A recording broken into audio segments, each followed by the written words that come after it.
Almost said greeting Earthlings.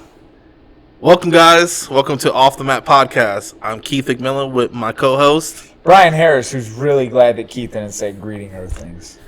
And attention, Earthlings. We are here for our wonderful episode. Brian, how are you, sir? I'm much more awake than I was last week. Yeah, last week you a little sleepy towards the Yeah, I gotta kind of apologize for that. I was sleepy from the start. Actually, I just got progressively more tired throughout. My sleep schedule is all fucked up. Straight up jet lag mixed with too much video games, and that was what you got. So that was my bad. I'm all fixed up and squared away now, and we're good to go. Nice. Well, welcome back officially. Yeah, now I'm this week. actually back. For real. Like, I just remember last week you would ask me questions, and I was like, fuck. Yeah, you were low I don't energy. have the energy to think about this right now. Yeah, we're good now. We're good. How are you, sir? I'm good. I think I feel a lot better. My wrist, I don't have the brace on today. Personal choice. I felt good. It's still sore when I put pressure on it. So Are you using, like, Tiger's Balm or anything? I put a little icy hot on it. So You use Tiger's Balm? You need to get no, that you're shit. supposed to bring me some actually. I'm supposed to? Yeah, you literally like Monday. I was like, you're like, I'll bring you some, and I was like, cool. And I can bring you some tomorrow. all right, we'll see if you remember. All right. But I will now that we've, like, recorded it. Like, I have to bring it now. But no, I feel a lot better. I don't think I'm not 100%. I can tell by my strength and my grip strength. Yeah. So Devil's handshake, boy. I Will get you. think next week I want to test it out. Come back to jiu-jitsu. I'm gonna do one more day of just being on the bike for an hour, and go from there. Then start drilling wrist locks. Yeah, F out of here. No wrist locks. Nah, no wrist locks, no nothing. Just gonna tap early. I like wrist locks. I actually, Do you really? yeah, wrist locks are like key in my game right now. Hmm. I use wrist locks a lot, actually. Interesting. Yeah, So I don't like finish them a lot, but I'll use them to like put things together. I don't mind if you do it as like a bait to like. Oh, don't get me wrong. If I see an opportunity to finish it, like, I'm gonna try and finish it. But chances are, like, people, the second you start like bending the wrists a funny way, like, people fucking panic and they freak. Well, I understand now. Been out for 3 weeks now. Yeah. When you're sparring, is it always to finish? And I know that sounds silly with the rolling. Are you talking about whenever I'm like rolling? Like, Yeah, rolling. Yeah, I'm not- okay. obviously not stand up striking. am I trying to finish? Regardless of who the belt is. It's hard to say, you know. Obviously there's different intensities based off who I'm rolling with, you know, the level of experience that they have, as well as like them as a person. You know, Right. some people are just like natural athletes, and you might need to kick it up a little bit more for them to get the workout that they need and whatnot, and to get the intensity that they need to kind of match the technique. I don't know if that makes sense. You know what I mean? Right. But as far as like going to I would more so, I wouldn't say to finish. No. I go for positions where I know I have the submission. It's just kind of in my control of whether I can finish or not at that point. So what I mean by that is, like, if I go for an armbar, for example, my main goal for the armbar is, one, to be positionally sound, right? Like, I want to have the arm isolated. Right. I want to have my knees pinched together. But really, for the most part, once I get that grip broken to where the arms are separated and I start extending your arm out, I'm good there. Like, I know in my mind you're about to get submitted to an armbar. Your only opportunity at that point is to stack me up, which if you do that, I'm going to try and belly down. So it's still at that point I'm not fully extending it out. I more so just get it to a point where it's like comfortable in it, and then I'm just like, all right, so do you want me to like put my hips into this and fuck your arm up, or are we good here? You know what I mean? Okay. That sort of situation. I like the teaching aspect. I know I'm Oh boy, here we go. belt with no Here we stripe. go. No, but I'm saying, like, if you're going against somebody, and not saying this happens a lot with me, but a few instances, if I go with someone, I know I can easily dominate them. And I know there's different schools of thought. I know if you can go with someone, and I mean, I took a lot of L's, a lot of ass whoopings. Yeah. I still take ass whoopings, you know, especially going with higher levels, that the whole 5 minutes, 7 minutes, 8 minutes, It's just me, taking the L. I understand that. Yeah. And it should help me and it help my game. But if I'm going with a white belt and I can dominate them for 5 minutes, sometimes I normally I'll help them through things. So I'll put them in a situation, but then I'll be like, hey, make sure your elbow's here. Make sure you shrimp out this way. Like, I'll coach them through it. Yeah. And then maybe like the last minute or two, like we'll roll without me saying anything. Yeah. But I mean, that's where I meant like it depends on the individual as well. Like, I mean, there's definitely every now and again you gotta let a motherfucker know. Well, yeah. And motherfucker, I mean, that's just part of it. Like there's times when motherfuckers had to let me know on the mat. Yeah. Like we were actually just talking about it while we were setting up too. Like times where there's been like Eric actually was a perfect example of someone we were talking about. Eric Romero's purple belt. Who phenomenal athlete, I believe.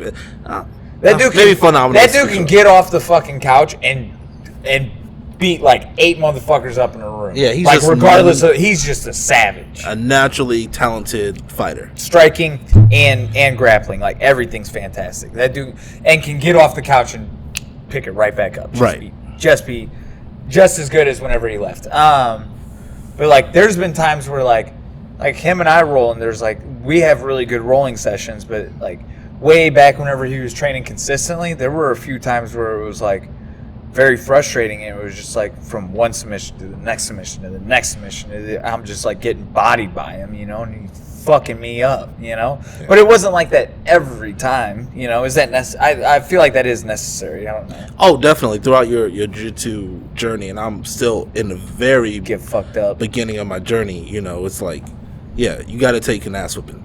But that doesn't necessarily mean that I'm going for quote unquote the finish every time. I mean, I guess I am in the sense of like I get to a point where I feel like I have it finished. Like I know that I can finish at this point. Right.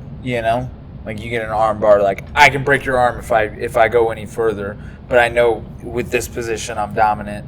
I'm not causing you pain. And you have the opportunity to tap here. You know what I mean? You kind of hesitated or you thought about it when I was talking about sparring. Do you finish people striking too? No, absolutely not. Okay. Absolutely not. No. I was like, you a straight gangster you be doing. No. I think striking, that's an interesting one, right? Yeah. I like it. It always cracks me up, the people that like, it tends to happen like 9 times out of 10 with sparring, right? You always start off with this one level, like we'll just call it a 3, right? Start off at a 3. And then fucking Joe Schmo here that you're sparring with takes it up to a 5. You're like, all right, fucking Joe Schmo. I'm going to a 7 then. Right. Before you know it, you guys are in a full-fledged fucking fight. Yeah. And it's not good for anybody. No, it's not good. I mean, I do. But it happens all the time. All the time. Definitely. I love the program that we have here, and obviously I wouldn't be here if I didn't enjoy the program. But sometimes I do appreciate when there's like a beginner's class and like a pro class. Yeah. Like I like when they separate up.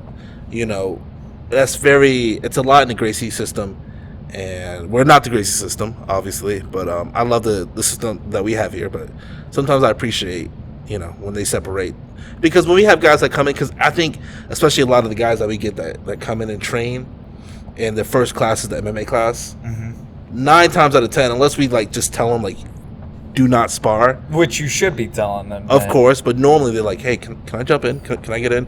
And they're like eager, and it's crazy because this is the fight game. This is us training and knocking each other's brains senseless. So it's not like pick up basketball where it's like you go to basketball court or someone's tossing flag football and you're like, I just want to jump in and catch some balls. It's like, this is the real deal. Yeah. This is a sport. We've talked about it many times, and I've said it many times, but you're not going to go meet a professional athlete in any other sport and be like, can we play? And like, they play, but you come here, you're meeting professionals. Yeah, I mean, there should. I don't think you need a beginners and experts class necessarily to have that atmosphere. It's very easy to be like, all right, you're trying a class out. No, you can't spar. Right. I'm sorry. You can sit over there and watch. Oh, it's your first month here. You want to spar?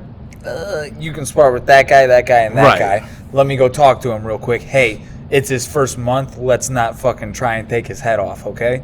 Okay, coach, I got you. All right. And then after a month or so, now we got our feet wet. Go do your thing, bro. And I would hope that the rest of the room would be professional enough to recognize the level of experience that you're training with and match that. Definitely. Because, I mean, that just goes back to what we're saying with rolling live, you know? If I went out there and I went tournament style on every single person that I rolled with, how many signups do you think we would get, you know? That would... How many people would get turned off from jiu-jitsu just at that, you know? That's a bigger thing to think about. Like, whenever people come in and try out, like, any sort of class, whatever it may be, whether it's, like, a fitness class or MMA or jiu-jitsu, like, 9 times out of 10, I shouldn't say that. That's a false statistic. I'm just talking out of my ass. But a lot of the times, it's that person's first experience to martial arts. Right. You know? And I think that's a bigger thing to take into the biggest thing to take into account is that you're responsible for this individual, one, their safety, and then two, you're responsible for representing that martial art, not just your school, but like that martial art as a whole. So if it's Brazilian Jiu-Jitsu, you're not just representing, you know, Glory whenever you present someone with their first class or their first class. We know if they're trying out a class, you know, you're presenting the martial art that you train and that you love and that you've put so much time into. You know, you've been doing it however many years. Same for me. I've been doing it however many years. Like, I need to show that whenever I'm giving them that class and be as welcoming as I can, you know? So I don't know. At least that's the mindset I have whenever I teach a class or whenever I have a new student, you know? I mean, because there's definitely those competition days, you know, where if I have a room full of savages on one of my Friday morning classes, you know, if I get Jake, if I get Tyler, if I get fucking Dalton, and I just got a bunch of gangsters in there ready to go, whether they're white belts, blue belts, doesn't matter. Let's Shark Tank it up. Let's murder each other. Yeah, no, I love the intensity and the atmosphere that we have here. And yeah, I think certain days you walk in and you kind of go, oh shit, it's about to be, you know, we're going to put our skills to the test. And other days, I mean, we never really have any, like, you know, lackadaisical days. We're not coming in, like, just skipping around. Sure. You know, but there are definitely some intense days where you're like, all right, I need to get all my tools and see what I can use. Yeah. Yeah. But I don't know. There's levels to it, you know? I think everybody's an experienced martial artist, that at least that I have the pleasure of training with here, and I think that with that you can change those levels how you please. Right. You know, based off who you're with and who you're training with, and keep everybody safe and keep it a good training environment. Okay. My thoughts, though. Did you watch the fights this weekend at all? No. Our boy Donald got hurt, apparently. I didn't see the stoppage. I don't know how it was. It seemed like he protested it, but Gaethje. Yeah. Can I just say I love the Doc Holliday cosplay? Yeah. That was fucking awesome. That was gangster. You know, it'd have been way cooler if he would have won, but I'm a WWE fan, so you know I love the theatrics before the fighting. WWE now? Because that's a move to like dress up and everything. Come on. Yeah. That's not like a WWE move though. But I like the theatrics of it. He knew he was gonna be on TV and he was showing off. There's a certain element of like, I'm doing this for the entertainment's sake. I'm not saying I'm a fan of look, the two worlds are totally different. I get that. Okay. But I still like the theatrical side of the entertainment business. And MMA is entertainment too. Sure. So I like the cosplay. I like when what's his name used to come out with the crazy entrances. You know, I like the hype. I like the pre-fight hype, and also like the main course. I love the fighting too. I love the violence. Yeah. But I think there's something cool when you know there's choreography or the cosplay. I love that. Okay. Why not? These guys are going in to fucking destroy each other. Why not let them have fun? I'm not saying. I know. I'm not arguing it at all. I'm going down a different route. I get that, but I'm just saying. Sorry, I'm amped up. Yeah, you got hype there, bro. You good? I love the theatrics. I always have. I would like to envision, like, obviously I wouldn't do it my first fight, but you know, coming out Pride style with like dancers, like, you know, the flaming sparks. I know. Yeah, there's a lot to go. Coming to the stage. Yeah, don't. Have Have you ever seen that chick? No, I haven't. It's like a fat white lady. Really? Yeah, it's crazy, right? I would have never known. Yeah, because you hear it and you just like don't expect that. No, I wouldn't it's thought it fat was white Asian. lady. See, It's hilarious, right? that's hilarious. Yeah, that is hilarious. But yeah, in my mind, that's how it'd come out. But yeah, I didn't get to see it either.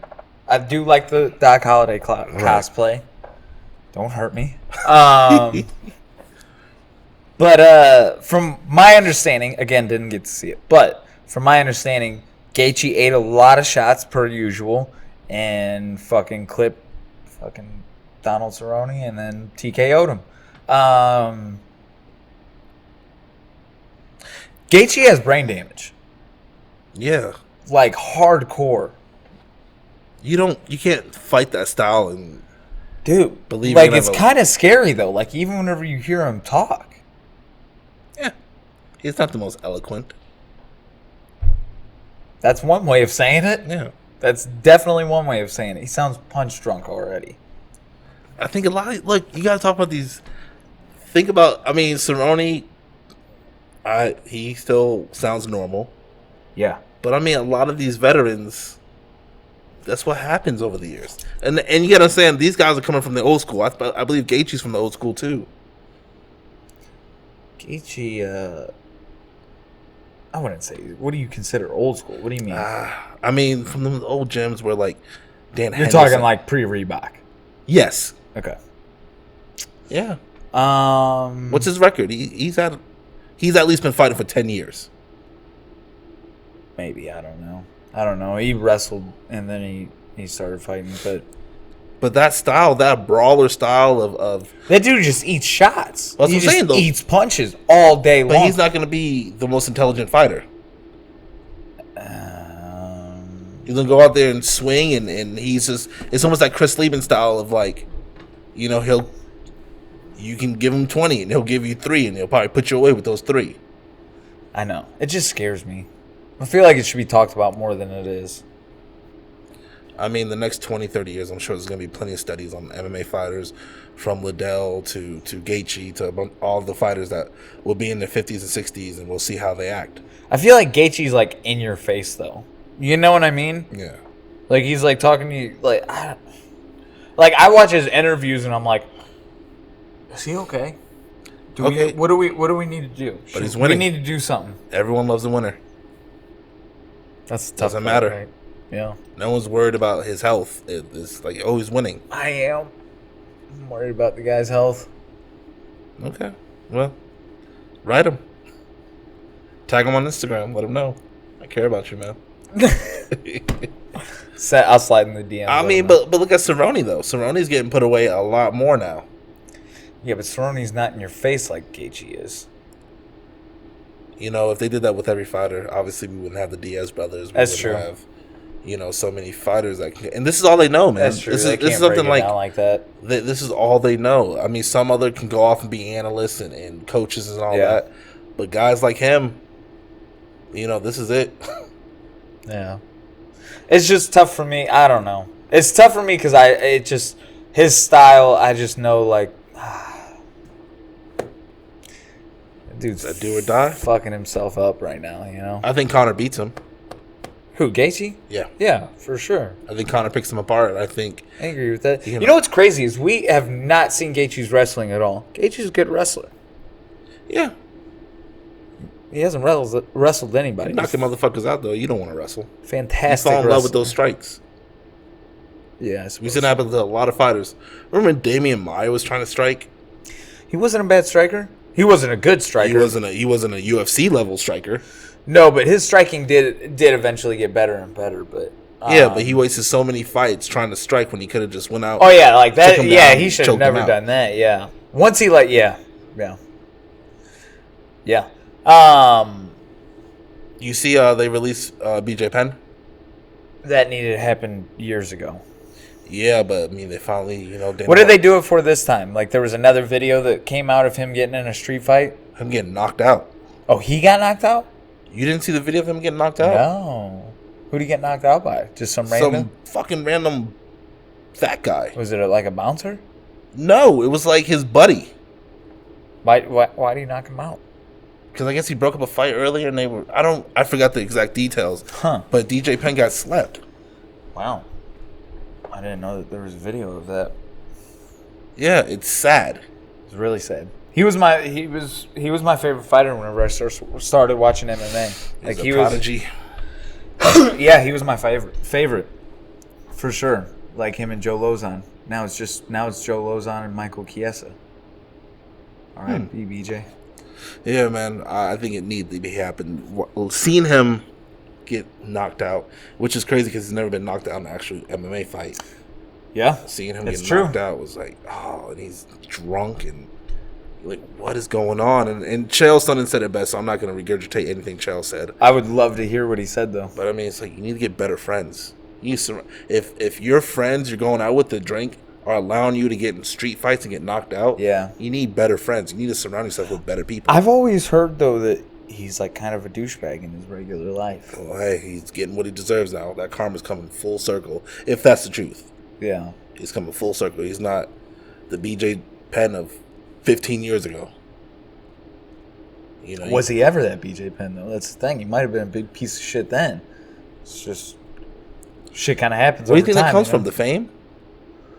Because MMA fame, I feel like is I think it gets amplified by the fame. You know, I feel like you are who you are, and then whenever you get that fame, it just kind of shows a little bit more of who you are based off how you handle it. You know, right. I mean, it definitely has capabilities of changing you. I would imagine. Again, it's not something I've experienced, obviously, but I would imagine that it has capabilities of changing you. But for the most part, I think you already are who you are. It's just, you know, that's going to be amplified based off of this. You know, whether you fucking go full on douchebag or not, that's based off who you are. You know what I mean? Yeah, I guess it does suck when a douchebag learns how to fight. Yeah, right? And they just embrace that shit. Right. And you're like, fuck. Well, here we are. You're an asshole and you can fight. Damn. Mm-hmm. But I feel like martial arts kind of humbles a lot of people. But if that's who he is, and I mean, but he's been the shit. A lot of it too, and I just want to say this: a lot of it too is a lot of the showmanship that you were talking about earlier, like the just putting on a show and entertaining. You know, there are a lot of guys in the business currently that are doing that. I think that a lot of people would be surprised based off like how people act whenever there's a camera in the room versus when there's not a camera in the room. And everybody, for the most part, is on like the same page with that and gets it. I see that with for the most part. Obviously, I have a close experience with the comics, so you see that a lot with the comics too when they're dealing with customers, or their fans, and as opposed to when the fans are gone, it's just like me. Yep. You know, it's a difference. Except for there's a handful of people that were like really cool, like Brian Callen was like Brian Callen. Yeah. You know, that was a nice experience. It was like the same dude, regardless. Yeah, it was the same dude, and you know, it was like the dude that I know from the podcast was sitting in a chair, and he's like, "Yeah, man," you know, he was really, really sweet and very open to questions, and then there's people like, I can't. No, I can't. Faison Love is somebody that's an asshole, and you're like, oh man, you know, that piece of shit. You know, I can't say he was the total piece of shit. Okay. I really can't say that. He was actually cool with me at first, years ago. I didn't get to see him this last time. But, you know, he was cool originally until it came to pay time. But, yeah, I mean, I can, but, you know, I think people, sometimes you catch people on a bad day. Or when it comes to financial stuff, you see a difference in people. And that's why that's why they always say, like, you should never live with your best friend. Why is that? Because once money's involved, then you motherfuckers want to kill each other? Yeah. It changes the relationship, the dynamic. Fuck yeah, it does. Hell yeah. And I believe that's how it is with certain people that's not used to having a lot of money. You know, you take $1 of their money, they're ready. I mean, I guess you should be that way, but they're ready to, you know, literally physically assault you. Sometimes it's the other way around, though. Sometimes it's motherfuckers that are used to having a lot of money. Now they don't have a lot of money, so giving any up is like, fucking like, motherfucker, I'll kill you. Yeah. Because then you got some motherfuckers like my uncle, for example. Like that dude, grew up, he didn't have a lot of money, but would right now give you the fucking shirt off his back if he needed it. No questions asked. Like, and I'm not saying for me, like, he would do it for you. He doesn't know you. You know, if you were just like, hey, Steve, I need your shirt desperately, dude. He'd be like, what for? If I ever You'd be like, I just need it for this and that. You'd be like, fuck, all right, here you go. No problem, no questions. If I ever meet him, I'm gonna ask him. All right. Yeah. And I'm gonna make sure you forgot about this episode, so you're like, Yeah, that's dude, not gonna what are you happen. doing? That's not gonna And I'll be happen. like, Steve, I'm gonna let it roll. get that shirt, bro. I'm gonna let it go. You probably shouldn't ask like that. He'll be like, fuck. If you like just genuinely need a come to shirt. him like, I need it. Like, I really need it. He'd be like, fuck. All right, bro. Got you. You know, that's sweet, man. I feel like in this, I don't want to say industry, but in this world, this realm, you know, we meet so much realm. awesome people. Because it is like a different realm, you know. We take the MMA and the fighting jiu-jitsu, the competition, we love it. But you know, you go to a regular Joe Smo out there, they don't know anything about this. They don't care that much. They got their own thing though, man. Yeah. Everyone has their own world. You know, that's why people Yeah. get caught up, Yeah. whether it's the office life or their job or Yeah. whatever business they're in. They normally get sucked up in that world, and that's all. The world revolves around that field. You ever met theater kids? What do you mean? Theater, like musical kids, musical theater kids? I mean, yeah. Fucking annoying. They can tell you about the Tonys and about Broadway and who starred and this guy, and I can't fucking stand it. I've But never talked to him about that shit. there was a girl that I was friends with. Were you trying to date her? No, not at all. Beautiful girl, but she could sing, talented, and she, you know, in LA, you take a lot of serving jobs. She was serving. Dwayne Wade came in, sat down. She had no idea who he was. Oh. No idea. And this is like, they just got done winning the finals, Dwayne Wade. Oh man. Just got done winning the finals with Bro. LeBron and Chris Bosh, and literally, she was like, some tall black guy came in today. I guess he was famous. I don't know. And I was like, who? What's his name? She's like, Dwayne, Wayne or some stuff. I don't know. Everyone else was going crazy, and I was like, Dwayne Wade. She's like, yeah, that's his name. I was like, he just won. You get a photo on it. She's like, why would I get a photo? I don't care. And I was like, it blew my mind.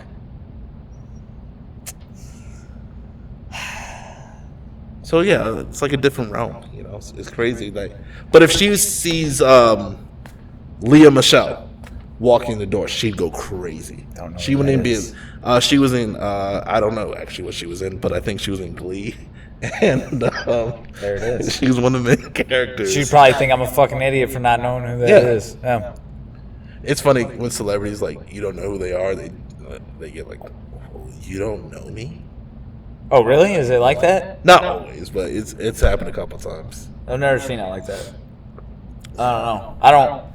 I don't really brush up with celebrities. Yeah, but that see, she often. could walk in the door right now, and outside of her being gorgeous, he'd be like, "Who's that?" Yeah, that's exactly how that would go. But that's how she is. But that's how my friend Christina is with sports.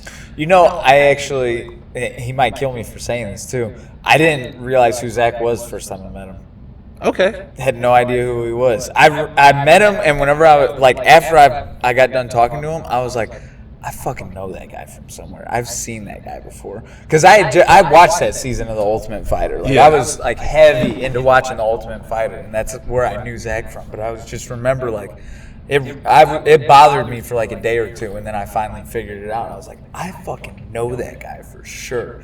Like I've talked to him, like or something. I know him, and then it fucking clicked. I like saw like a picture of the Ultimate Fighter cast, and I was like, that's that motherfucker right there.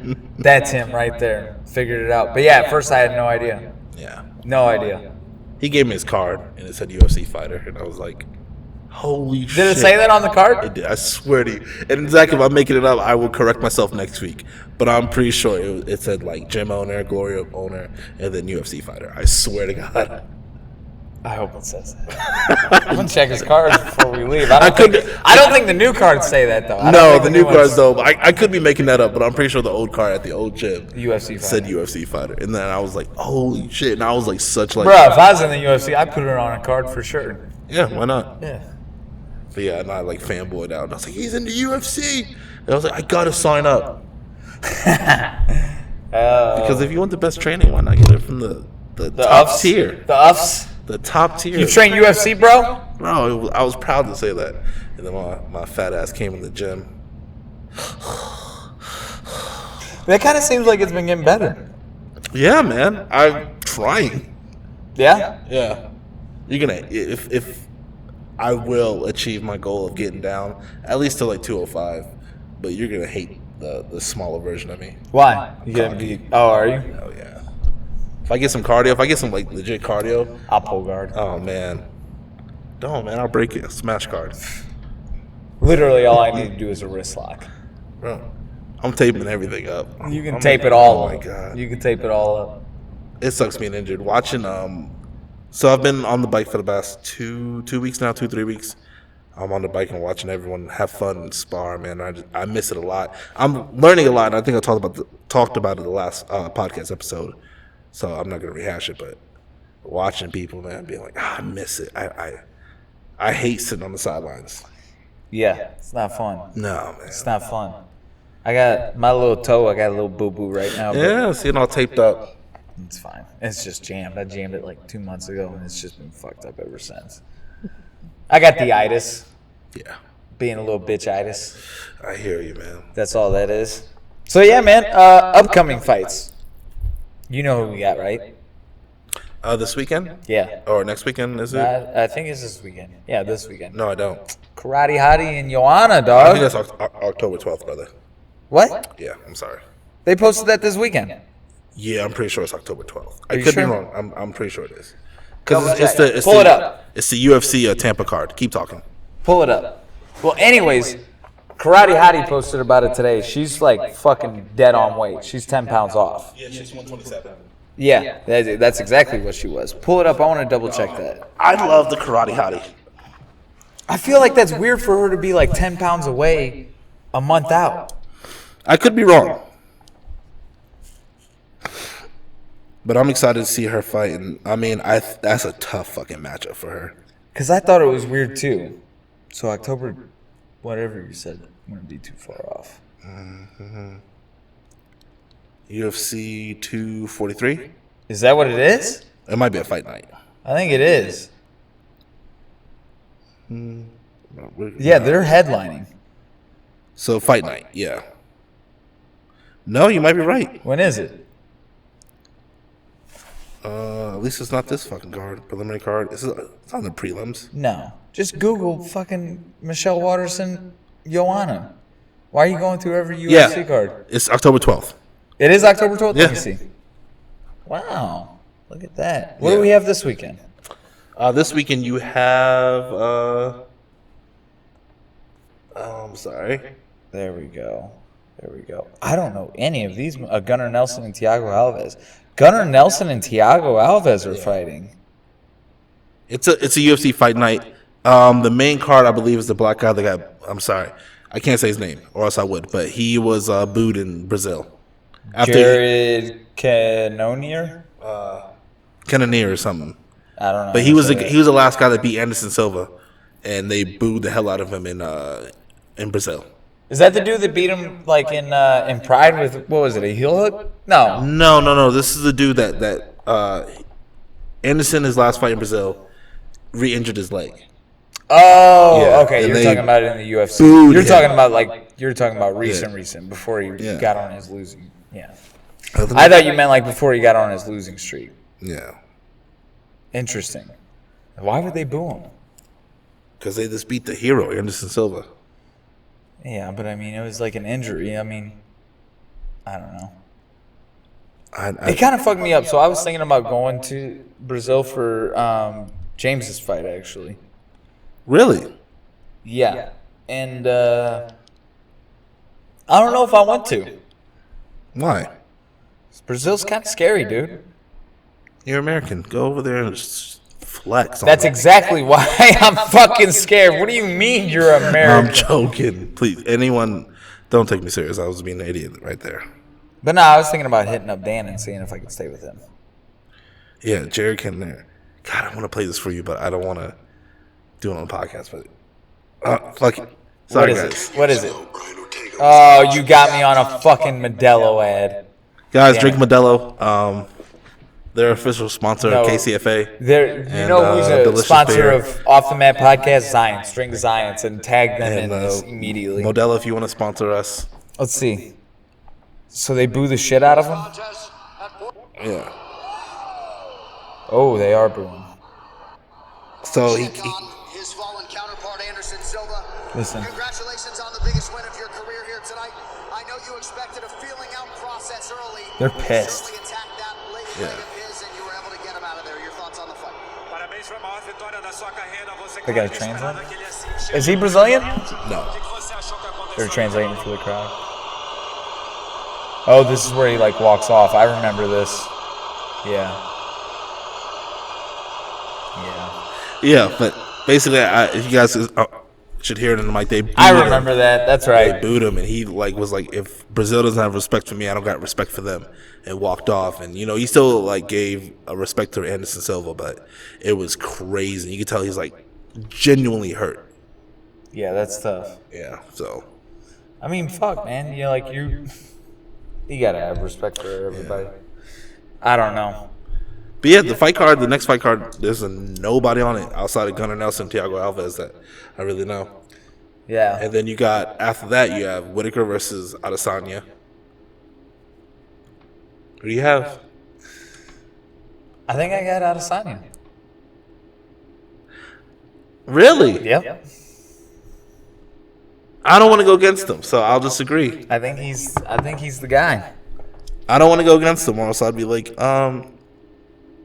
yeah, Whitaker, Alaquinta versus Dan Hooker. Who else? Alaquinta. Holly Holmes fighting again. Who's she fighting? Pennington. Raquel Pennington? Yeah. Holly Holmes beats her. Any other notable names on it? No? All right, so let me ask you this. What do you think happens now with Gaethje winning against Donald Cerrone? How do you handle 155? Go. You let Conor fight Gaethje. Who? Okay. You let Conor fight Gaethje. I'm hoping. So Conor fights Gaethje, and then Tony Khabib. Yes. Okay, and then winners of each. If Gaethje wins, I think Gaethje should fight for the belt. I think if Conor wins, you give Conor one more. I'm tired of. I don't know. I mean, I love Conor. I guess he's always going to be a big draw, but I don't want to see him in the title fight. As long as Khabib's champion, there never needs to be another Conor Khabib fight, unless he goes out there, which is very capable of, starching Gaethje in like 30 seconds. Well, I mean, you still got to give Conor credit. I mean, look at the Nate Diaz fight. That's a perfect example. The first time he went out, he got fucked up, lost. I mean, he was winning at first, but then once he gassed, he was getting fucked up. But then after that, goes back to the drawing board, comes back, avenges his loss. You can't deny that. He won the second fight. Well, it's sell pay-per-views, yeah, but I don't know. I hate when they you kind of get Who's to say he's not obsessed right now? But you kind of get that Faber stage where it's like, you always give him 1 or 2 fights and then he's back fighting for a championship, then he loses. What if he paid Brock Lesnar to just fucking come wrestle fuck him every day? He's just learning how to get up with Brock Lesnar on top of him. That is an extreme example. So then he's just ready to go against Khabib. Khabib is just like a feather compared to Brock. That's an extreme, I guess, cool, but I mean... I'm telling you, that's a definite possibility that Conor's like obsessed right now. He would have to find someone from Dagestan that can have that high level. Because it seems like those gentlemen are like at a different level of wrestling. I will say that Conor has the tools to do that. I mean, if someone wants to go from Dagestan to help him, I don't know if he would get help from anyone. Yeah, I don't know. He's disrespected the whole country. I mean, cool. I mean, would I watch it again? Of course. And I believe that Conor will do better. But Khabib it was such a dominant performance.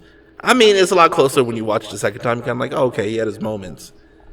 But I mean, if Conor gets taken down the first round again, and he gets his energy zapped, the same result's gonna happen. I don't know, it's too much. It's too much with the violence and the jumping over the cage and then and then kind of hearing it'd be like that sort of situation again. Yeah, you didn't hear Khabib say anytime he sees Conor's on sight. No, when did he say that? A lot right before the Poirier fight, ESPN interview. They was like, "You think you guys will over squash it?" And Habib was like, no, whenever I see him, we're going to fight. Whether I go to jail or he goes to jail, we're going to fight. I do not want to be in the same room with that man unless we're fighting. It's at that level. As Conor's, That's so intense. if I never heard Conor say it's just business, then I would be like, all right, cool. But like knowing that Habib genuinely hates the man and Conor's looking at it from a financial point of view, it's not interesting to me. I'm still interested. Why are you interested? In them fighting? Yeah. I would be interested in seeing them fight. I'm more interested in Habib Tony first, though. I have to see that. I have to. He's been trying to make that fight happen for fucking 15 years now. Look, Habib and Tony. It feels like. I think it'll be. I think Tony can get him. We talked about this last week. Yeah. I remember that much. But yeah, the 55 division is just, there's a lot going on right now, and everybody's asking questions about Conor. I don't like that Conor has this strange power, which there's nothing you can do about it. He's built it up on his own. But how he has this strange power, how he can just fucking chill out and not say shit, and then just whenever he wants, just like says something and people start dropping hats for him. You know what I mean? Whatever the case may be. Even like right now, like no one can be inactive like Conor and still hold a UFC contract. Look, he's exactly. I mean, he's a consistent. When he's winning, he's consistent. But I don't like this. I lose and then I disappear for, half a year to a full year and then I come back. Yeah. Like no one else gets that leeway except for him. I mean, obviously Diaz was out for 3 years, But he still handles shit though. yeah. I'm just saying. I mean, as of right now, like I said, he goes out there and starches Gaethje and delivers a wonderful promo. Then I'll be like, all right, cool, let's get amped up. But I don't know. After hearing Habib talk about it, I'm not really. He won. That's your thing, okay. He won. Not only did he. I mean, Diaz did too, but he submitted him. Yeah. It's interesting. As opposed to like when he lost to Diaz, he just gassed out. When he lost to Habib made him quit. That guy's a son of a bitch. So it's a little different. Interesting. You saw Woodley called out Habib? What? Yeah, he just said out of respect. Out of respect? Yeah. Why? It's a great You're challenge. not even champion in your own division. I don't want to see that matchup either again. Usman versus Woodley. No, that's a boring fight. Yeah. That's a boring fight. Yeah. I tell you what, though. After meeting Usman, I like him a lot more than I did before. We do have an episode of you calling him Marty. I think we both called him Marty. I'll still call him Marty. No, you. Not to his face. Not to his face. No, that's not happening. But yeah. No, I definitely like him a lot more since I've talked to him. And again, camera's not in his face. Did I have Different deal. Did I ever tell a story about a buddy of mine that like was talking shit about this basketball player, and then Once he saw him, he was just like, yeah, but he was like, was it like a NBA basketball player? yeah, the NBA basketball player. Okay, so what Yeah. happened? Tell me. Basically, What's good? like he lost the game or whatever, and he was like, he fucking sucked. He's terrible. He sucks. And people were like, you won't say it to his face. He's like, I'd say to his face the moment I saw him. And Like 10 minutes randomly later. at like a Whole Foods, like months later, they saw him. And they was like, hey, look who's in the store. Why don't you let him know how you feel? And he was like, beeline out the door. Yeah. That's a different scenario, though. Yeah, that's true. But If you're in that moment, he might get crazy enough to say that shit to him. you know what's so, What was he mad about? He lost like fantasy or something? yeah, probably something stupid like that. But Okay. it's crazy because it's like when Askren was winning, or if he would have put a masterclass on Masvidal, I think people would still be calling him Marty, disrespecting him. Yeah. But when Askren got knocked out, it was like, ooh, all right. Usman and Jorge. Yeah. That was interesting to hear Poirier call Jorge George. Yeah. Did you hear that? Yeah. You heard about that whole thing, right? I know he's going to fight Covington, or he's like, I don't want to see him. Yeah. Covington's like a huge piece of shit, apparently, in like everybody's eyes. So, but it was, I don't know. I thought that was because we talked about that too. That we thought that was a Ben Askren thing, him calling Jorge George. Yeah. I thought so. I mean, I've always known him as Jorge. Even Always. watching the Kimbo fights, he's always been Jorge to me. Masvidal, yeah. That's how you fucking spell it, too. I got a question for you. Yeah. Does Diaz ever fight for a title again? No. Okay. I don't think so. Even if he goes out there and beats Jorge? You don't see them. I mean, it'd be a nightmare matchup for Diaz. Because, Yeah. I mean, their kryptonite has always been wrestlers. But you don't think he goes up there and finishes? That's going to be tough. Let's say he does. He finishes Masvidal. Or Masvidal finishes Diaz. Do you think either of them are in our title shot next? I don't know if you can go with next. A lot of people are given maybe. I think you can do that. I don't Okay. think it's like the most justified, but I also don't think that you have a very strong argument side. You know what I mean? Like you can make the argument either way. I think. Okay. I wouldn't be against it. I think as long as you follow like the order that you should. So in the sense of doing Habib, Tony, and then doing other two people. Right. You know what I'm talking about. And then you get what I'm saying.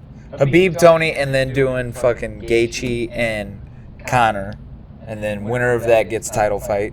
Then say after that, winner gets Jorge Diaz. I would be fine with that. I'm just looking right now to see. What it's all looking like. Yeah. What are you looking at the rankings? Mm-hmm. So number one, obviously Usman is champion. Woodley's number one. Are they fighting at 70? Yeah. They're fighting at 70? Okay, that changes things. I'm talking 55. Oh no, I'm talking about 70. Yeah, I was talking 55 people. Yeah. I didn't realize they were fighting at 70. That makes way more sense too. So Woodley 1, Covington 2, Masvidal 3, Leon Edwards 4, Dos Anjos, who's not in line I for think they title, were fighting at 55. 5, Nate Diaz 6. God, they got Darren Till at Let me number see. 8. Darren Till just went up though. I know, Till but just even went up. with him going up, they put him at number 8. Yeah, that's tough. That's tough. No. Maybe Jorge. I don't know. Well, I guess Nate. Yeah, you could make the argument either way because Colby Covington's essentially out. Right. You know what I mean? So I guess Woodley against one of those two, and then Kamara. I don't know. Okay. Yeah, I mean they're there. The numbers are showing it. You know. Like who else would you ask Right. I was curious. to justify it? At the same time, too, you have to also recognize the fact of like,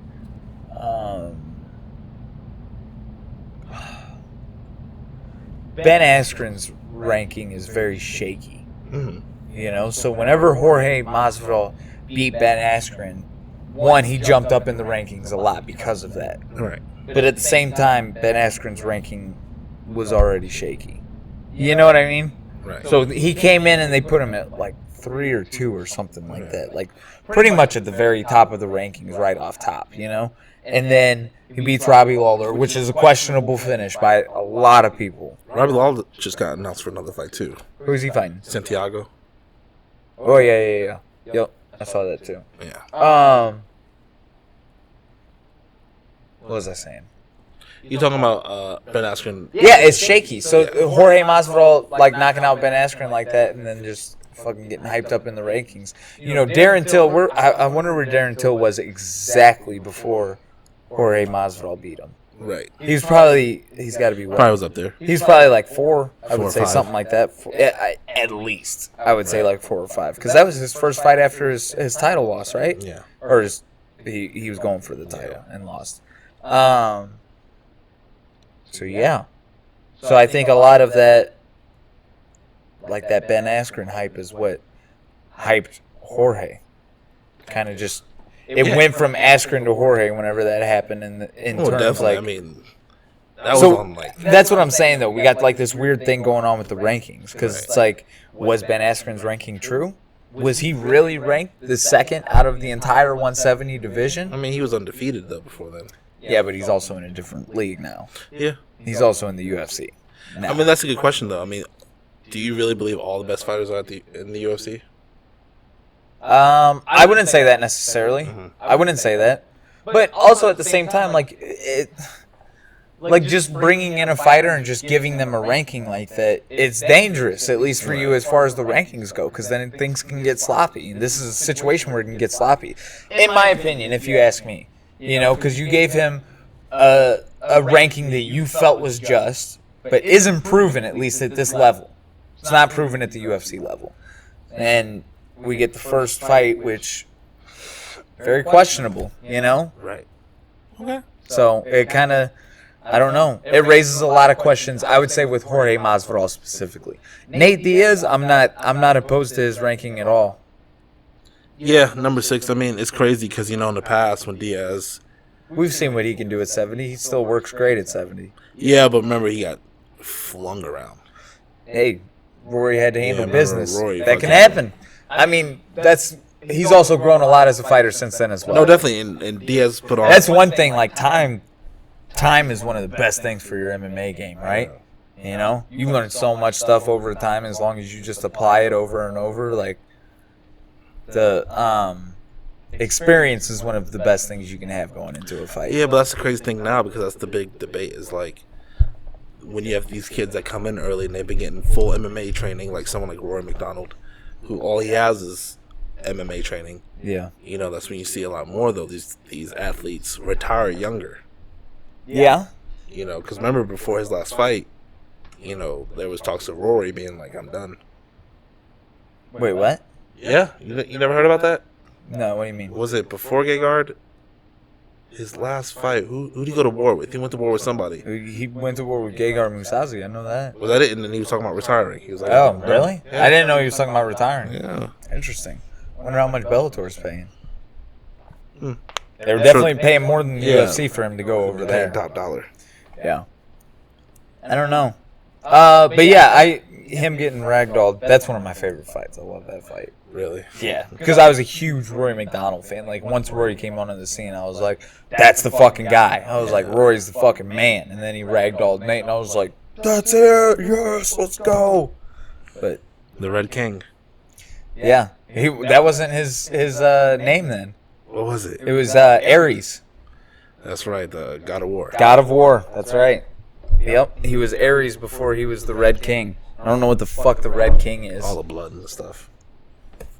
Whatever. That's weird. Go back to Ares. He bleeds. It's way more gangster. I don't know, that Lawler fight?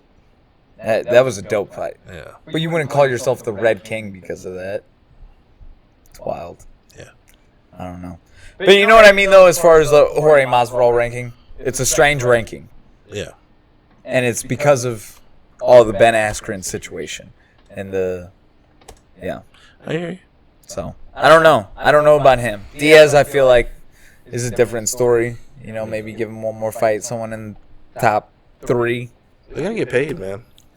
It's finally nice to see. I mean, I know Diaz has been paid before, but it's nice to see these guys. If these guys went off into the sunset after this fight, I'd understand. That's what's awesome is, like, are they... this is a regular fight night, right? Or is it... I mean, they're headlining.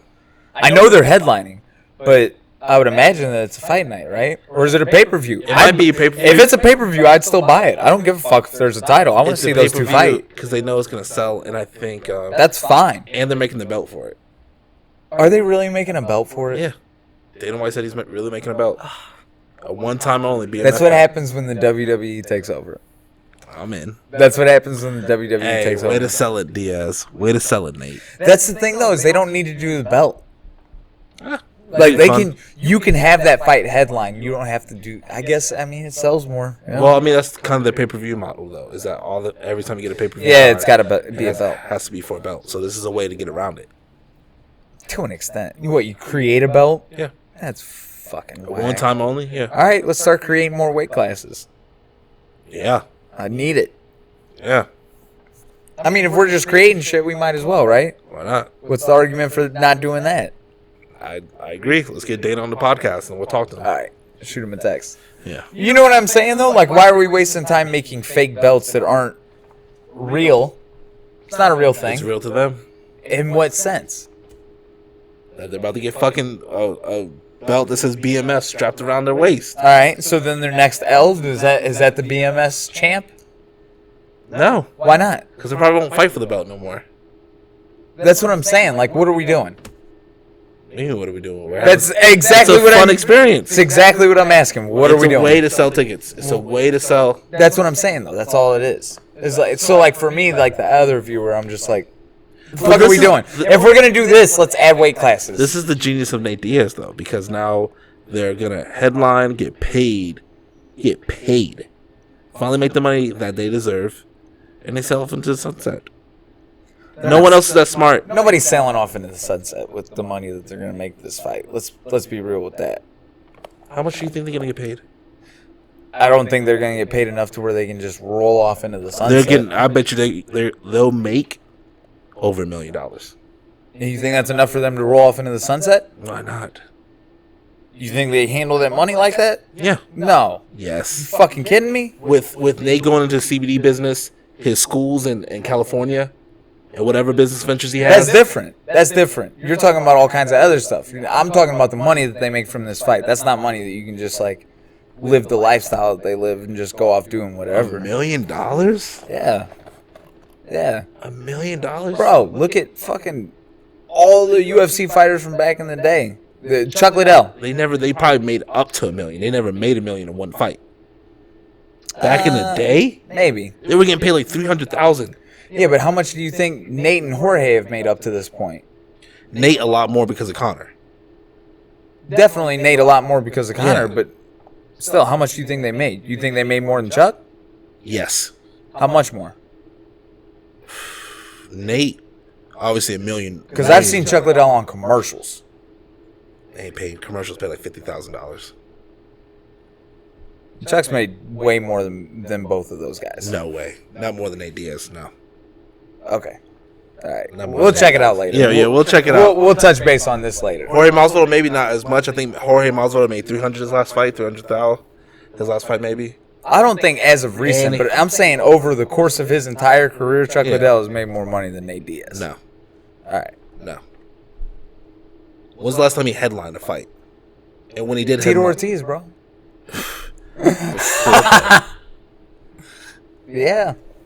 bro, I'm telling you, We'll figure it out. Chuck Now, Liddell back- I don't want to sit here with all No, this it's dead air fine. looking stuff up. it's fine. I'm not. You keep talking. I think Chuck Liddell. What do you want me to talk about? You want me to talk to myself? I think Chuck Liddell in the heyday, when he was headlining cards, probably UFC 98 or whatever card. I think he probably made, $300,000. He got paid $100,000 his last fight. Okay. Let's see. The most he's made in the fight is $500,000. Okay. Okay. Cool. How much has Nate made? Now we're doing this. You've already stopped everything. Now we're doing it. Well, you keep talking about what your theories on this. I'm just saying that you made it sound like $1 million for these guys is good enough for them to just fucking drop everything and just call it good. Like, we're done. We made it. We made $1 million. We're done, guys. Okay. Nate Diaz's last fight. I'm sure he had 6. Who did he fight? Anthony Pettis? Anthony Pettis. Did they headline? Oh, wow. The battery died. All right. Well, good thing I got a second one. They didn't headline, but How much did they make? $270. Conor McGregor, he made Probably. $2. All right. He made $2 million. He made $2,070,000. Down. Sit down right now. Tell everybody. Tell them all. No, motherfucker, no. All right, guys. Nope, we're back. We're back. Go ahead and get your water, motherfucker, because it's time to start explaining. All right. Oh, you have it recorded. There we go, right there. Right? Because these were still going. These were still going. guys. All right, so here's what happened, guys. Let's check it out. So camera dies, right? Camera. Poop, kaput. That's fine. Got an extra battery in the back. Went to go grab... How much battery life we got? Not a lot, so we might want to wrap it up. Really? Is that what it says? I can't see. Oh, no, we got full battery, bro. We got full battery. We don't need to wrap it up. Let's talk about what was going on just now. Battery dies. So we continued our conversation. How'd that go? I forgot what we were talking about. Oh, we were talking about Nate Diaz and Chuck Liddell and who's made more money. Right. Who's made more money? According to the internet, which I don't know who would want to believe that, Chuck Liddell, as the great great boxer Oscar De La Hoya says, he makes about $2 million more than Diaz. Oh. There we go. And then after this fight, Diaz will be surpassing him. You think he's gonna get $2 million for this fight? He might. He might. He might. It's possible. And then they're finally gonna get pay-per-view points and all that. I mean, yeah. All right, we're done. You are right. I just needed that. I needed that. The second that the camera went off, facts came out, and Keith started going, you're right. Really, though, here's what I'm trying to say, though. The real point I'm trying to make is that, and it's not just with MMA fighters, because, one, I think MMA fighters don't make a lot of money to begin with as is, but professional athletes as a whole, majority of the time go fucking broke.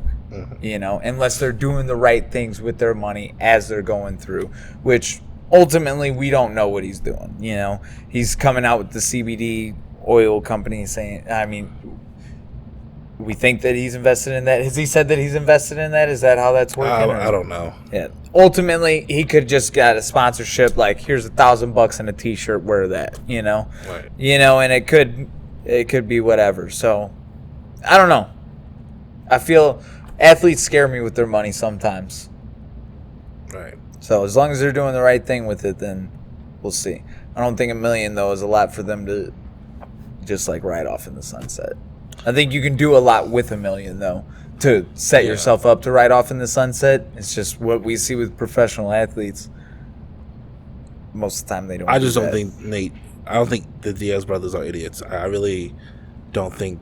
They may not be the most eloquent, but I don't think they're dumb.